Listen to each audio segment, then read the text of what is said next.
All right, so Michigan takes on East Carolina. And, and Mike Houston, the coach there, did talk about same thing we talked about with Michigan State. Michigan better be buttoned up on special teams. They are the second school in the last 40 years to have both a kicker and a punter drafted in one draft. But that means, of course, Michigan needs to replace them. They also are trying out kick and punt returners. This is an underrated part of the game. It's a third of the game. And almost every play that happens it has the potential to be a big play in the kicking and the punting game. And East Carolina is coming in to Ann Arbor tomorrow thinking we have to win special teams. And then the other thing they're trying to avoid is the catastrophic mistake. But they think they have to win special teams. And Gator, when we brought it up last week or earlier this week, and we talked about, what question you want to start to see answered, and you said, well, if I were a Michigan fan, it would be the kicker because Jake Moody was so you got to replace reliable. And they love Turner, and they think he's going to be very good. The transfer from Louisville, and he's been very reliable in the practice reports. And Tommy Doman, I think, has a monster leg as a punter and a kickoff guy, but until you step in front of the big crowd at the big house, you don't know how you're going to perform. But honestly, in a Michigan team that's returning so much, not so much on special teams. And you could say that Jake Moody, his reliability is why they went undefeated in the regular season because he had to be reliable in the Illinois game. I love the name of the second string punter. I mean, it sounds like it should be on the PGA Tour. Hudson Hollenbeck.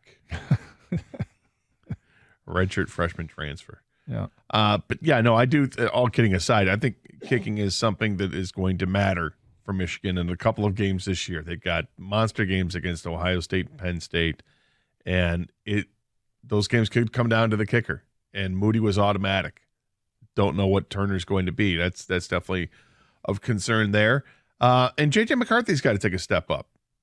I mean, if he is what he was last year, okay, that gets you to a level, but you want to exceed that. So he's got to step his game up. And, if you don't have the superstar wide receiver, then your quarterback has to be better and just be more accurate and make less mistakes and help out there. But they've got the ultimate bailout.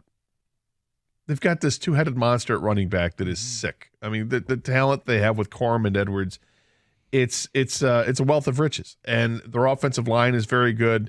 Bringing in a couple more transfers using the portal this year and wisely, and they've got a great tight end in Loveland. So you've got quarterbacks' friends, offensive line, running game, tight end. You'd love to have the high end receiver, but they've got experience at receiver. It's not like Roman Wilson hasn't played or Cornelius Johnson hasn't played. So their offense could be scary good even without having that top-notch receiver. How much does Donovan Edwards play in the receiving role, Doug? For he might make a run at the receptions record for a running back. Well, because there are talks, last year, let alone he might have the best hands on the team, and he's not a wide receiver. Yeah, Ronald Bellamy, the wide receiver coach, said that he thinks he could be a Division I Power 5 starting wide receiver. And, if a third guy doesn't emerge behind Cornelius Johnson or Roman Wilson. And Roman Wilson's an interesting talent. A quarter of his yards for the entire season, a quarter of them came in the Fiesta Bowl. Think about that for a second. Now, he was battling injuries, but he played in every game, and I think it was every game, but a quarter of his receiving yards came in one game. Cornelius Johnson absolutely explodes against Ohio State. Those are big-time performances, but can those two make that show up and do some of that on a regular basis? Well, and Johnson used to be the guy that would get wide open and drop the big pass. But he's turned it into, now he's a positive player on this team. Now, can the quarterback get him the ball? Because he's going to find himself open in space, certainly in the first 6-7 weeks of the season. They'll build up that rapport. I do think the receiving group is going to be fine, and the offense is going to just be marching down the field almost at will until you play a team that's got a defense that can step in front of you. And maybe the biggest test they'll have running is against Michigan State. They'll win the game, and they should win it handily. But running the football might present a problem there. But by that point, you should have developed everything else, and they'll be fine. I mean, this is a playoff team. Yep. It's hard to really, I mean, you got to, when I'm talking about the kicker, it's kind of nitpicking of what they have. This is an outstanding football team.